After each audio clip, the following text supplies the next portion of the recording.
Ang kwento ng pagtubos, Kabanata 32, Pentecost.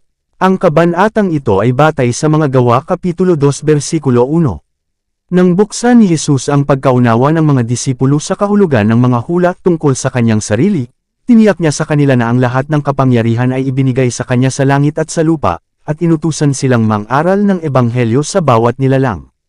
Ang mga disipulo, na may biglaang muling pagkabuhay ng kanilang lumang pag-asa na si Jesus ay hahalili sa kanyang lugar sa trono ni David sa Jerusalem, ay nagtanong, yung isa sa uli-muli ang kaharian sa Israel sa panahong ito. Gawa Kapitulo 1 versikulo 6. Ang tagapagligtas ay naglagay ng kawalang katiyakan sa kanilang isipan hinggil sa paksa sa pamamagitan ng pagtugon na hindi para sa kanila, ang malaman ng mga panahon o mga panahon, na inilagay ng Ama sa kanyang sariling kapangyarihan. Gawa Kapitulo 1 versikulo 7. Nagsimulang umasa ang mga disipulo na ang kahangahangang pagbaba ng Espiritu Santo ay makakaimpluwensya sa mga Hudyo na tanggapin si Jesus. Pinilit ng tagapagligtas na magpaliwanag pa, dahil alam niya na kapag ang banal na Espiritu ay dumating sa kanila ng lubusan ay maliliwanagan ang kanilang mga isipan at lubos nilang mauunawaan ang gawaing nasa harapan nila, at dadalhin ito kung saan niya ito iniwan. Ang mga disipulo ay nagtipon sa silid sa itaas, na nagkakaisa sa mga pagsusumamo kasama ang mga babaeng mananampalataya, kasama si Maria na ina ni Jesus, at kasama ang kanyang mga kapatid. Ang mga kapatid na ito, na hindi naniniwala, ngayon ay ganap na natatag sa kanilang pananampalataya sa pamamagitan ng mga eksenang dumalo sa pagpapako sa krus at sa pamamagitan ng muling pagkabuhay at pag-akyat ng Panginoon. Ang bilang na natipon ay humigit kumulang 120. Ang pagbaba ng banal na Espiritu. At nang ganap na dumating ang araw ng Pentecost, silang lahat ay nangagkakaisa sa isang dako. At biglang dumating ang isang tunog mula sa langit na gaya ng humahagibis na malakas na hangin, at pinuno nito ang buong bahay na kanilang kinauupuan. At may napakita sa kanila na mga dila na parang apoy, at ito'y damapo sa bawat isa sa kanila.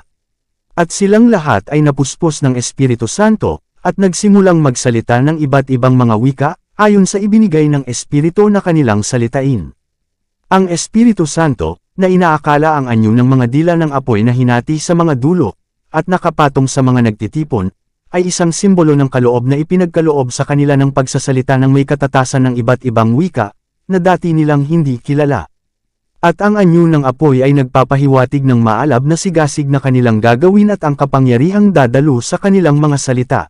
Sa ilalim ng makalangit na liwanag na ito ang mga banal na kasulatan na ipinaliwanag sa kanila ni Kristo ay tumayo sa kanilang isipan na may matingkad na kinang at kagandahan ng malinaw at makapangyarihang katotohanan. Ang tabing na humadlang sa kanila na makita ang wakas ng inalis ay naalis na ngayon, at ang layunin ng misyon ni Kristo at ang kalikasan ng kanyang kaharian ay naunawaan ng may ganap na kailanawan. Sa kapangyarihan ng Pentecost, ang mga Hudyo ay nakakalat sa halos lahat ng bansa, at nagsasalita ng iba't ibang wika. Malayo-layo na ang kanilang narating sa Jerusalem, at pansamantalang nanirahan doon, upang manatili sa mga relihiyosong pagdiriwang na nagaganap noon at upang tuparin ang kanilang mga kahilingan. Nang tipunin, sila ay mula sa bawat kilalang wika. Ang pagkakaiba-iba ng mga wikang ito ay isang malaking hadlang sa mga gawain ng mga lingkod ng Diyos sa paglalathala ng doktrina ni Kristo hanggang sa kahuli-hulihang bahagi ng mundo. Na ang Diyos ay dapat magbigay ng kakulangan ng mga apostol sa isang makahimalang paraan ay sa mga tao ang pinakaperpektong pagpapatibay ng patuto ng mga saksing ito para kay Kristo. Ginawa ng banal na Espiritu para sa kanila ang hindi nila magagawa para sa kanilang sarili sa buong buhay. Maaari na nilang ipalaganap ang katotohanan ng Ebanghelyo sa ibang bansa, na nagsasalita ng may katumpakan sa wika ng mga taong pinaghirapan nila. Ang mahimalang kaloob na ito ay ang pinakamataas na katibayan na maipakita nila sa mundo na ang kanilang atas ay may taglay na panatak ng langit. At may mga nananahan sa Jerusalem na mga Hudyo, mga taong madasalin, mula sa bawat bansa sa silong ng langit. Ngayon, nang ito ay maingay sa ibang bansa, ang karamihan ay nagtipon, at nataranta, sapagkat narinig ng bawat tao na sila'y nagsasalita sa kanyang sariling wika. At silang lahat ay nangagtaka, na nangagsasabi sa isa't isa, narito, hindi ba mga Galilean ang lahat ng nagsasalitang ito?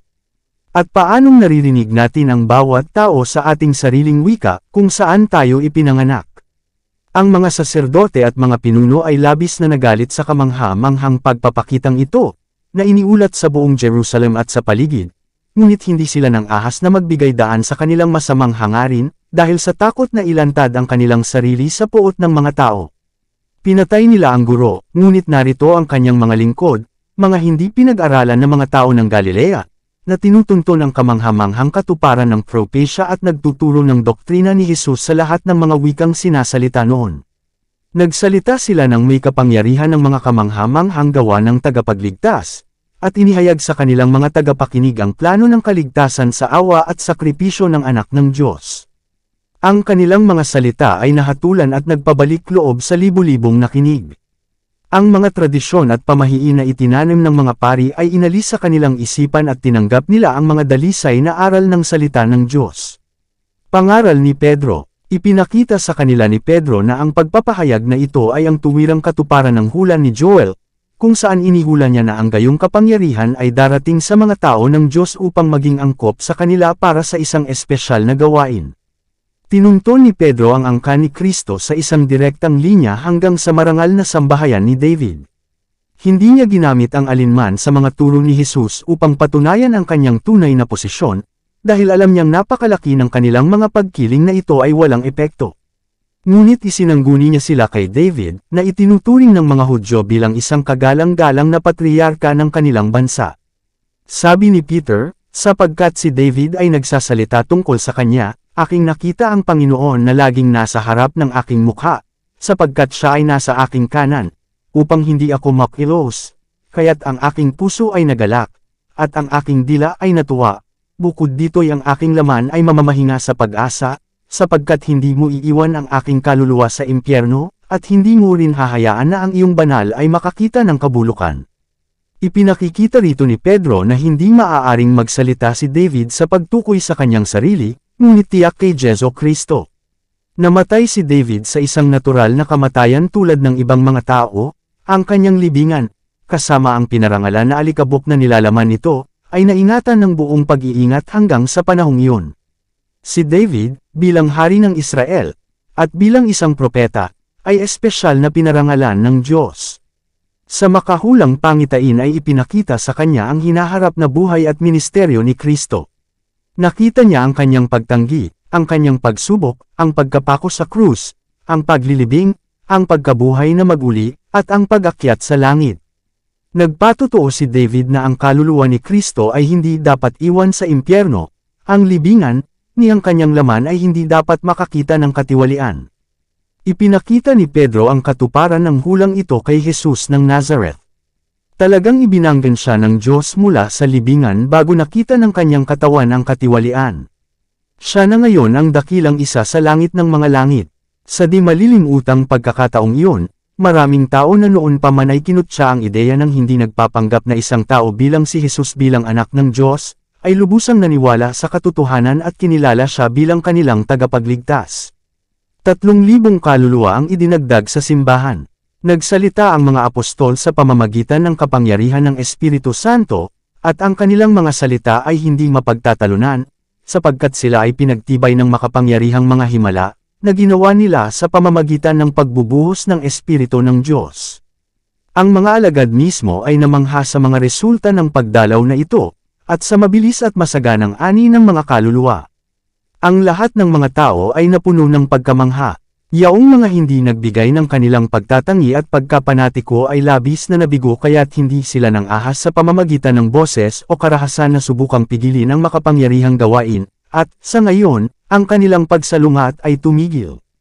Ang mga argumento ng mga apostol lamang, bagamat malinaw at nakakumbinsi, ay hindi mag-aalis ng pagtatangi ng mga Hudyo na nakatiis sa napakaraming ebidensya. Ngunit pinauwi ng Espiritu Santo ang mga argumentong iyon ng may banal na kapangyarihan sa kanilang mga puso. Sila ay parang matalas na palaso ng makapangyarihan, na hinahatulan sila ng kanilang kakilakilabot na kasalanan sa pagtanggi at pagpapako sa Panginoon ng kaluwalhatian. Ngayon, nang marinig nila ito, ay sinaktan ang kanilang puso, at sinabi kay Pedro at sa iba pang mga apostol, "Mga kapatid, ano ang aming gagawin?"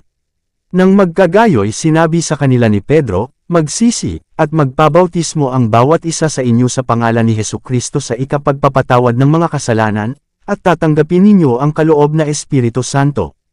Iginiit ni Pedro sa tahanan ng mga nahatulang tao ang katotohanan na kanilang tinanggihan si Kristo dahil sila ay nalinlang ng mga saserdote at mga pinuno, at kung patuloy silang titingin sa kanila para sa payo, at maghintay para sa mga pinunong iyon na kilalanin si Kristo bago sila maglakas loob na gawin ito, hindi nila siya kailanman tatanggapin.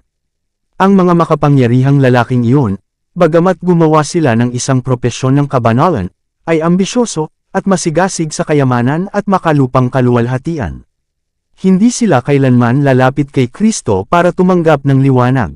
Inihula ni Jesus ang isang kakilakilabot na kaparusahan na darating sa mga taong iyon dahil sa kanilang matigas na kawalan ng pananampalataya, sa kabila ng pinakamalakas na ebidensya na ibinigay sa kanila na si Jesus ay ang anak ng Diyos.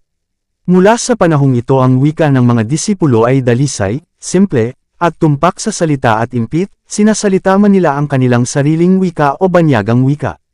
Ang mapagpakumbabang mga lalaking ito, na hindi kailanman natuto sa paaralan ng mga propeta, ay nagpahayag ng mga katotohanang napakataas at dalisay na ikinamangha ng mga nakarinig nito. Hindi sila makapupunta ng personal sa pinakadulong bahagi ng mundo, ngunit may mga tao sa kapistahan mula sa bawat sulok ng mundo, at ang mga katotohanang natanggap nila ay dinala sa kanilang iba't ibang tahanan at inilathala sa kanilang mga tao, na naghahangad ng mga kaluluwa kay Kristo. Isang aral para sa ating araw. Ang patotoong ito tungkol sa pagtatatag ng simbahang Kristiyano ay ibinigay sa atin hindi lamang bilang mahalagang bahagi ng sagradong kasaysayan kundi bilang isang aral. Ang lahat ng nagpapahayag ng pangalan ni Kristo ay dapat maghintay, magbantay, at manalangin ng may iisang puso. Ang lahat ng pagkakaiba ay dapat iwaksi, at ang pagkakaisa at pagmamahal sa isa't isa ay lumaganap sa kabuuan.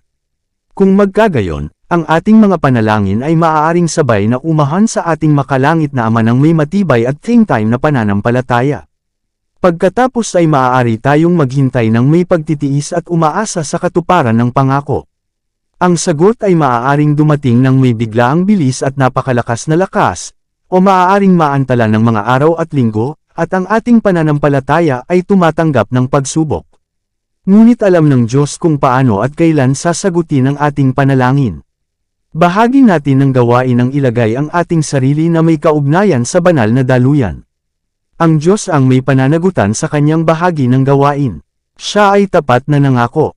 Ang dakila at mahalagang bagay sa atin ay ang magkaroon ng isang puso at isipan, isinantabi ang lahat ng inggit at masamang hangarin, at bilang mapagpakumbabang mga nagsusumamo, upang magbantay at maghintay. Si Jesus, ang ating kinatawan at ulo, ay handang gawin para sa atin ang kanyang ginawa para sa mga nananalangan, nagbabantay sa araw ng Pentecost. Dito nagtatapos ang Kabanata 32. Para updated ka sa susunod na kabanata, ay huwag kalimutang mag-subscribe, mag-follow at mag-share sa ating channel Renilab TV. Maraming salamat po.